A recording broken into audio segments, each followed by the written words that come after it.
Hi, it's Tuesday, May 19th, 2020. I know it's kind of old news, but it rumbles through my head that there are libertarians and Republicans who want us to be more like Sweden.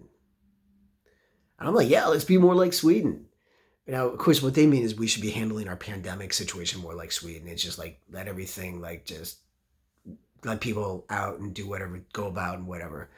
Um, and what they're not discussing, though, is the social structure that is in place in Sweden already that allows the government to think that they can do something like that, lay down some rules like that, um, that everyone's got health care. Everyone's got health care.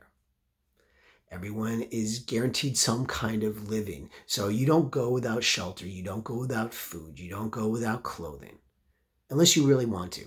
And then if you are in a place where you really want to go without those things, then people ask, like, well, why do you want to go out without those things? What's going on in your life? And they try to figure out how to help you out. So there's lots of social services. Everyone's got an education. Oh, and you know what? Everybody pays taxes, including the wealthy. They pay taxes too. And boy, do they pay taxes. So yeah, let's be more like Sweden. And I say that because years ago I lived in Sweden and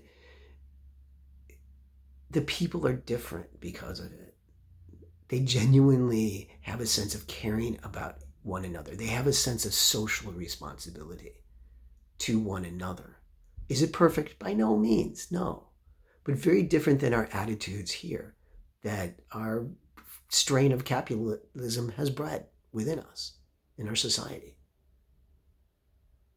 So, yeah, let's be more like Sweden. Because one of the things that's really struck me recently is how my fellow Americans, many of them do not understand what it means to take care of one another, what it means to have social responsibility, to have a responsibility to others, how their actions impact others, how it ripples. So, yeah, let's be more like Sweden. Let's start taking care of one another more. Let's create a society where nobody has to go without anything unless they really want to. And then let's ask, why do you want to go without those things? What's going on in your life? And let's make sure everybody's got health care and nobody has to worry about if they're unemployed, if they're going to be able to feed themselves or put a roof over their head or feed the other people in their lives. And let's make sure that the wealthy, that they pay their fair share too. Because quite frankly, well, I'm tired of them loafing off and expecting the rest of us to pick up the bill. So what does that mean in terms of spirituality? It means changing the way we think, changing our thoughts, and knowing that there is enough for everybody. This is an abundant universe, that none of us have to go without unless we choose to go without that. And to open up our hearts because there is love enough to go around. This is an abundant universe.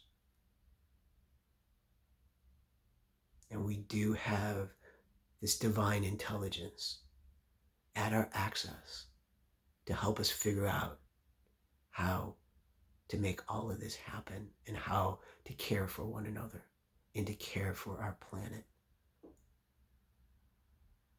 So with that, know that I love you. I send you blessings whether I know you or not. And as Ernest Holmes always said, there's a power for good in the universe greater than you are, and you can use it. And I'll add that power for good, it can use you too. Until later.